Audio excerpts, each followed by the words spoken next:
Hi guys, it's me again. I'm here with another book review for you, and this time it's The Red Pyramid, Book 1 of the Kane Chronicles by Rick Riordan. Okay, so we got the two kids, Carter and Sadie. They're brother and sister, but they're pretty much strangers to each other, because Carter spent most of his life traveling with their dad around the world, and their dad is a world-renowned Egyptologist. While Sadie has lived with their grandparents in the UK. But one Christmas, their dad and Carter come to visit Sadie in England, and they go to the British Museum, where they encounter a shadowy figure with blazing hair who blows up the Rosetta Stone and seals their dad in a golden sarcophagus.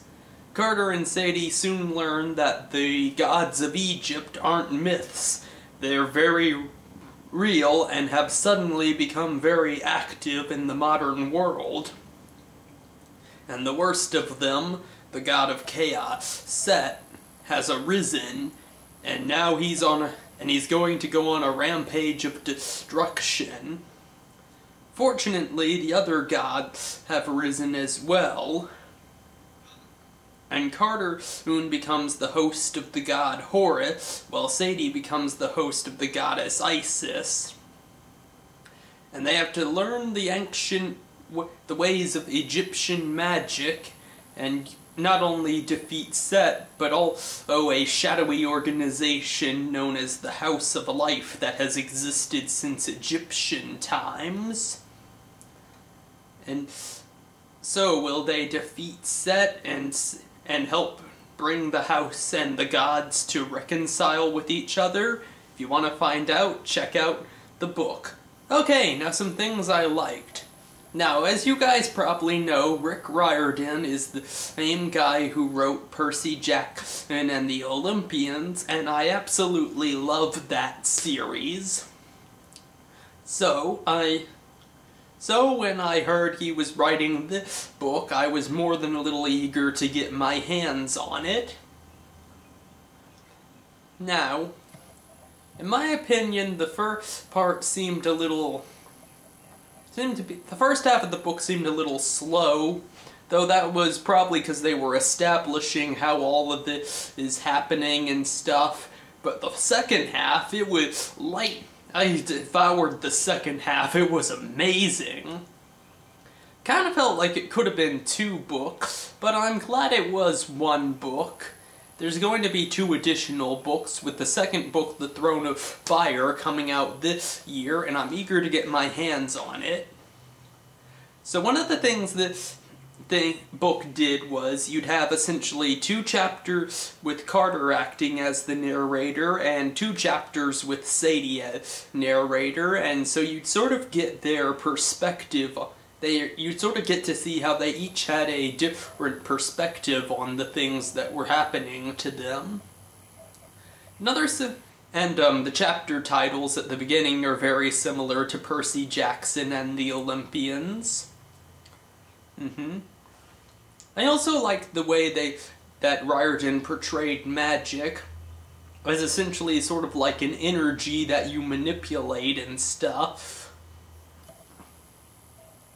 And it's all very true to ancient Egyptian, the way the ancient Egyptians believed magic worked, and I loved how he incorporated not just Egyptian mythology, but Egyptian history into this book as well.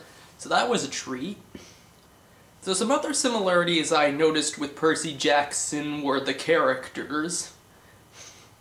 Like, you could say that Carter was essentially like a male version of Annabeth, and that Sadie was like a female version of Percy.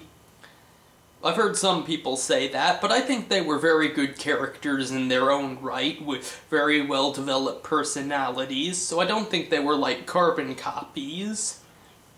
Another thing I noticed was with Apollo.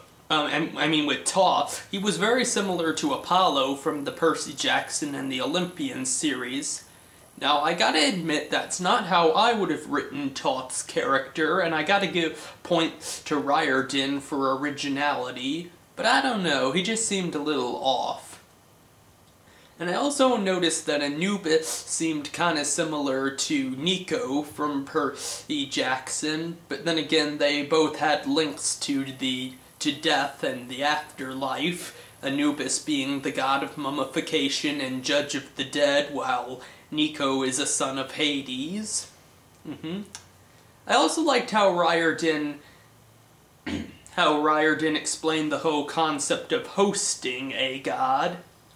Now, the way it works is that the gods live in the Duat, which is this mythical realm that surrounds us all. But in order to come to our world, they can't exist in their true godly forms. They have to attach with something to sort of anchor them in this world. And so that could be anything from a type of building, it could be cars, it could be statues, but their favorite is humans, because you combine the power of the gods with the creativeness of humanity. So I kind of liked how he explained that. Took me a minute to get it, but it kind of reminded me, and forgive my nerdiness here, of how in the old Yu-Gi-Oh series, how Yugi and the spirit of the Pharaoh were kind of sharing one body, and the Pharaoh's spirit was anchored to our world through the Millennium Puzzle and through Yu-Gi. And Yu-Gi-Oh itself had quite a few references to Egyptian mythology, so that was kind of an ooh, interesting moment for me. Oh yeah, there was that. Some minor complaints I'd had were, I kind of would have preferred if they'd used oh my gods a bit more, since it is a polytheistic setting and all. But then again, Carter and Sadie had just found out about Egyptian mythology being true.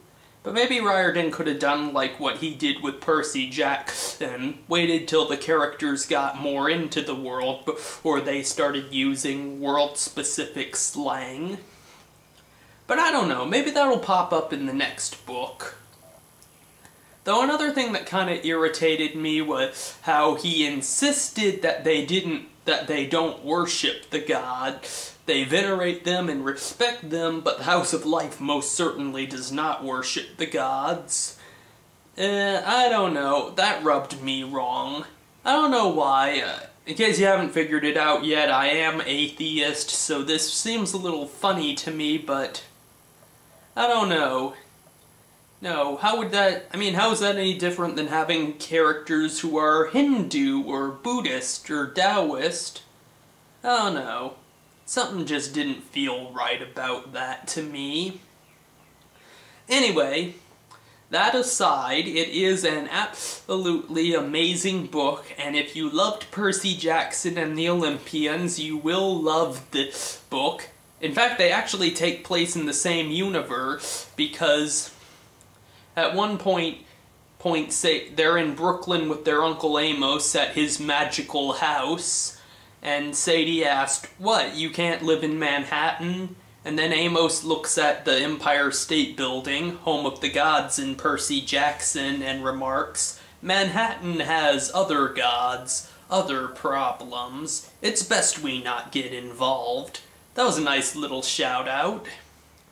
Oh yeah, it's a great book. I highly recommend it to all you Percy Jackson fans out there.